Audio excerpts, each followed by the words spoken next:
Luca Netz is testing out Play to Earn, the Wolves have a new Discord, and what the heck are creator capital markets? We find out on today's Gaming Daily News, and so much more, presented by B3.Fun, the official gaming chain of Gaming Daily. Wolves 2.0 is officially live, and to kick off your Wolves progression journey, you'll need 50,000 WOOF, which is currently about $42, to gain access to the Wolves DAO Discord. There's now a very clear path for leveling up from a cub to a wolf, with progression tied directly to your contributions in Web3 gaming. Wolves DAO remains one of the best places to grow in the space, and the new structure makes it even easier to connect, contribute, and become a wolf. Pudgy Party is testing their Play to Earn thesis and should have a report soon. Over the weekend, YP live streamed with Luca Netz in Malaysia, where YP asked him about his theory that if you played Pudgy Party full time, you could make more than a minimum wage job. Luca said that we're testing it right now and to ask him again in 2 weeks and he'll have an answer. The Pudgy skins you can collect in-game are tradable and some have been sold for over $4,000, but many of us in crypto gaming have seen the unsustainability of Play to Earn, and I'm not usually one to fade Luca Netz, but I'd say Pudgy Party is fighting an uphill battle. But if you are looking to speculate on some skins, Pudgy Party is dropping an exclusive Nobody Sausage skin to anyone who plays between now and October 1st. Otherwise, you'll need to earn it through a referral program launching after the skin drops. They started with all the Brain Rot skins and now another collab with Nobody Sausage, and Luca teased many more collabs coming with big brands and influencers and potentially $1 million tournament in Q4. I'm not sold on Play to Earn's product market fit, however, Risk to Earn seems to be gaining more and more traction. Duel Arena has now crossed over $10 million wagered since their launch, averaging about $345,000 a day. Even more impressive, Ronin only came in about halfway through the season and still makes up 17% of that volume. $10 million wagered is a lot of volume, and we continue to see projects find success with the Risk to Earn model.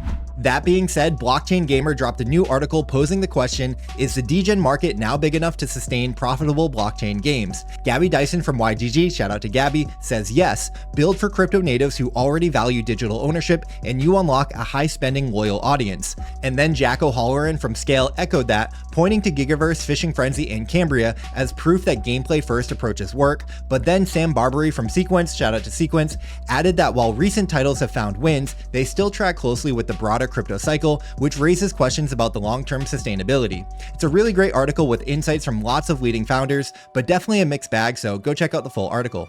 Speaking of mixed reviews, Meatport just highlighted some fresh stats for Off the Grid. The game just hit an all-time high player count, congratulations, but the reviews remain split at nearly 50-50. His screenshot showed a mostly negative status, though it's since climbed back to mixed, with 46% positive over the weekend, and for comparison, Warzone sits at a 29% positive, and Apex sits at 58%, so OTG is right in the mix. One of the main complaints is the game's optimization, and the team has hinted recently at an engine upgrade that could boost performance by up to 35%. Side note, I just bought a PS5 and Off the Grid was the first game that I downloaded, and it's really cool to play a crypto game on PlayStation. Breaking news on Wolf Game, Pixel Vault just announced an agreement to sell all of the Wolf Game assets to Seedphrase. There were rumors of this months ago, so this may not be a surprise to some, but now it's official. And it looks like a new chapter of Wolf Game will be hitting Abstract this week. Seedphrase says that they're building a smarter ecosystem with fresh gameplay modes and a community-first approach while still keeping the iconic game familiar for the OGs. What do you think about the return of Wolf Game? Will you be playing, yes or no? Let me know in the comments below.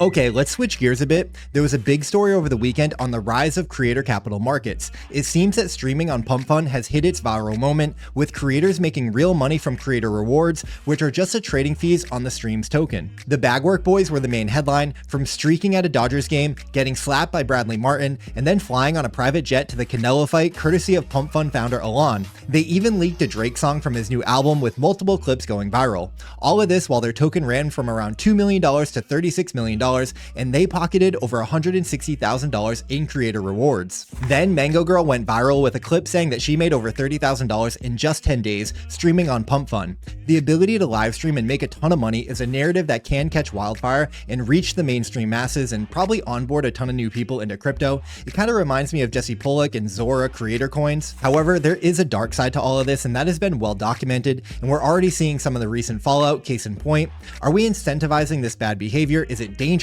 Is this good or bad for crypto? We have seen platforms like Kick start off negative and then kind of mostly overcome that, maybe. So could we actually see Pump Fun alongside Kick and Twitch as a leading streaming platform, say a year from now? Maybe, but I'm also curious to hear what you think about all this down below in the comments, so let me know.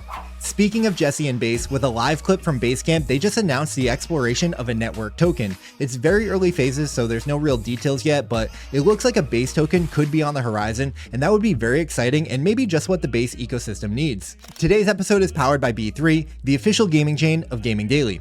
We've talked about Pump Fund, Twitch, Web3 gaming, degens, and wagering all on today's episode. Now enter HypeDuel, created and powered by B3, coming in at the intersection of all of this. It's their new speculative AI vs AI gaming platform, and the possibilities are endless. You can wager on duels, use boosts to shift the odds mid-match, and trade arena coins to earn a cut of all transactions. 2 duels are live right now with more on the way, plus a builder ecosystem so devs can launch their own arenas and earn fees. I'm super impressed with the platform. It combines the best parts of AI gaming, prediction markets, Twitch streaming, and Pump Fund into one. So shout out to B3 on this awesome release, and you can check it all out at hypeduel.com. We're very proud to have them as the official chain of Gaming Daily. And that's going to do it for today's video, guys. Thank you so much for watching, especially if you made it this far. Again, I kind of got this one out late today, so I apologize about that. But we'll be back tomorrow, hopefully on time, with a brand new Gaming Daily. So until then, stay humble, keep gaming, and keep dreaming, and I'll see you then. Peace.